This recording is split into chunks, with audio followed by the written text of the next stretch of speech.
creo que te mereces tu Balón de Oro, que el año pasado todo el mundo está de acuerdo que fuiste el ganador. Ah, okay, fair. But what about Lewandowski that year?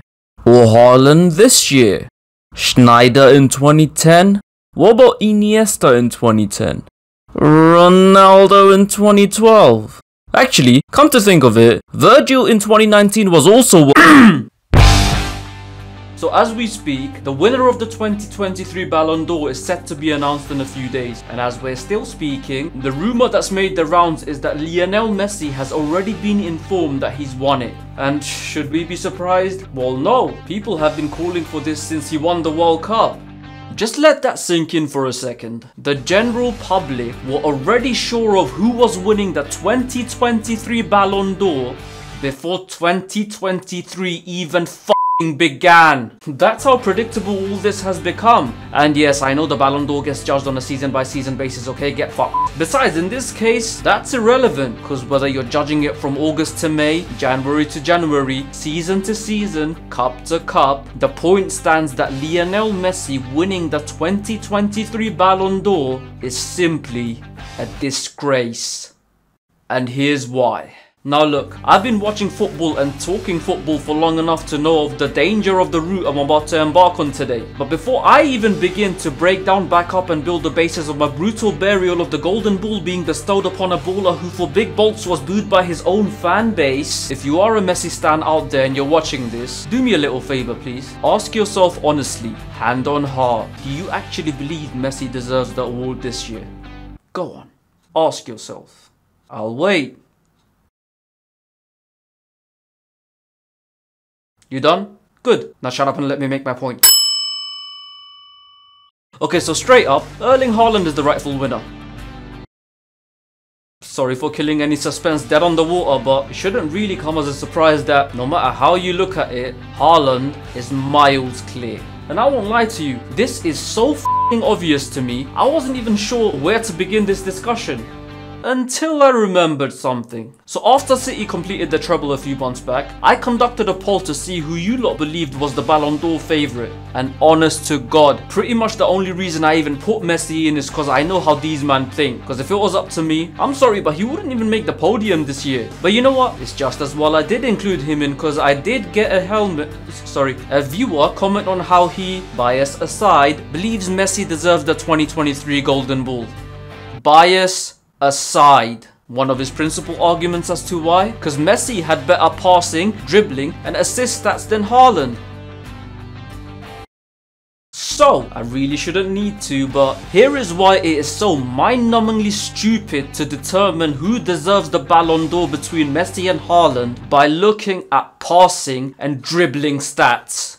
Erling Haaland is a centre forward in a structured Guardiola system. Messi was a second forward in a free-flowing, oh we're gonna win this shit league anyway so let's just go with the vibes system. They have completely different job descriptions. Haaland is required to score goals, press from the front, drag defenders out when necessary, keep making runs no matter how many times he's ignored, and basically always be on his toes. Now, as far as judgment is concerned, the positive sides to this are he'll inevitably get a lot of goals and a fair share of assists. But the negative side, because most of his runs will be ignored, he won't have too many touches in the game, which means, to the layman's eye, it'll seem like he's ghosted the majority of any given match. On the other hand, Messi at PSG was required to dribble a lot more, make penetrating passes, score the occasional goal, and this was more rare but drop deep and dictate play. The positive side to his description, he'll inevitably have a high number of take-ons, high number of assists, and a fair share of goals. The negatives, he'll lose the ball quite often, have practically zero defensive contribution, and just in general cover very little ground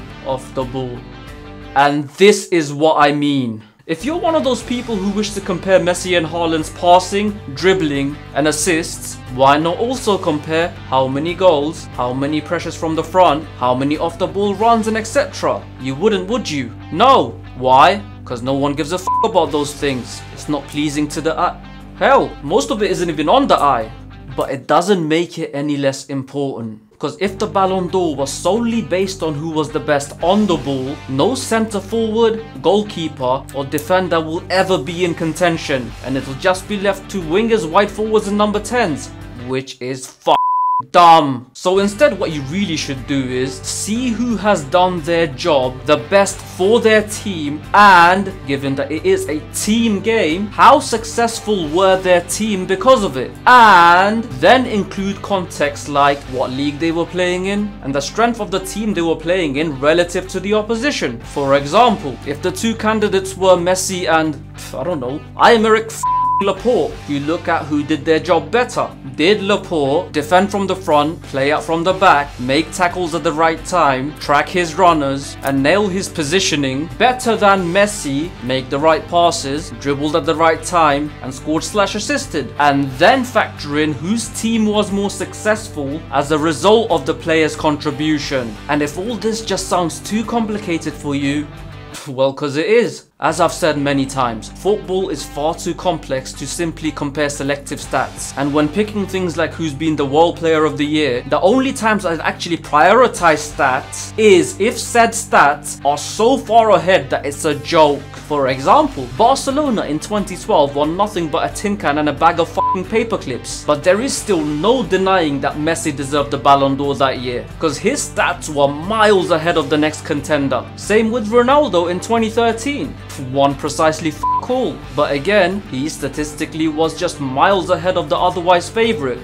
That was a balance of examples to keep both sides happy. You're welcome. But back to topic though, I don't think I need to tell you, this just isn't the case this year. Because once again, no matter how you look at it, there is one rightful winner. But either way, since I've decided to make this video anyway, let's look at another example to give you a better idea on how the Ballon d'Or should actually be judged. Let's look at the example, Messi versus Haaland. So, did Haaland in 2023 score goals, continue making runs and press from the front better than Messi, dribbled, break down lines and finish off attacks? And whose team benefited the most from their contributions and in turn won the most trophies? Well, I think it goes without saying that there is no objective way to find this out. But considering that Haaland in his very first season broke the goal scoring record in the toughest league in the world, subsequently contributing to almost half of his team's goals, a team who then went to win the treble. Seriously, the fact that we're even having this conversation is a joke. But we shall continue, because I am a living joke. So yeah, in the interest of fairness, let's look at some of Messi's accomplishments. So credit to Leo, he actually led the assist charts in Ligue 1, which he won and chipped in with 21 goals for PSG across all competitions. That is not bad at all. But again, not only does it statistically not compare to Haaland, it's not about that as I said, but how about some context? He was up against significantly easier opposition on average, and take it from someone who watched him week in week out this season, was far less consistent with his performances. So, not only is Messi behind Haaland in statistics that are somewhat comparable given the positions they play, not only did he win less trophies, but he also played in a lower level, a league that isn't even in Europe's top 5 anymore. And I'm guessing we're gonna ignore the fact that he spent the second half of the year in America. Yeah, we're ignoring that, right? Okay, cool. Season by season basis. I get it. So genuinely, how can you possibly justify Messi winning the Ballon d'Or? Honest answer? You can't. Fanboys answer, the World Cup. Don't think I've forgotten. Look, I already made a video a while back explaining how Messi's individual World Cup was insanely overrated and how ludicrous it is to not only compare it to previous campaigns from the likes of R9 and Diego Maradona, but even to compare it to his own Copa America tournament the previous year. But you know what? I'll play along. The World Cup is the biggest competition of all. I get that. Messi won the World Cup. I get that too. What I don't get is a 3-week-long competition being prioritized over the fact that Haaland made the EPL look like a fucking farmers league while leading Manchester City to a treble when determining the winner of an award that is apparently judged over a year. Like, am I going crazy or do you see this too? Joke. And for those bringing up Fabio Cannavaro's win in 2006 right about now, Well, first of all, 2 wrongs don't make a right, you tit. And secondly, that weren't even remotely close to this. Because people forget, but Fabio in 2006 was also the best defender in the most defensively solid team in the league, in the most defensively solid league in Europe. And he won the World Cup on top of that, in a team that relied heavily on their defense, and he did it as captain. So yeah, he deserved it. Messi doesn't. However, there is actually one legit argument as to why Messi deserves the Ballon d'Or. Those that say that Messi has been the best in 2023 because he's simply been better to watch. Genuinely, I respect that. Football to us fans is what we get out of it at the end of the day. And if watching Messi in 2023 brought you the most joy and you therefore believe he's the best, fair enough, I won't argue with you. But as for the rest of you who logically try to justify picking Messi, you're either dead biased or brain dead. And that is that. Agree or disagree beats indifference. Once again, don't forget to like and share. If you're someone who believes Messi actually deserves the Ballon d'Or, please try to put forth a legit argument as to why, cause fuckness knows I'm yet to see one. If you believe Haaland will be robbed, let me know whether you think the Ballon d'Or holds any credibility at all anymore. And as usual, subscribe if you haven't. Till next time, keep rolling.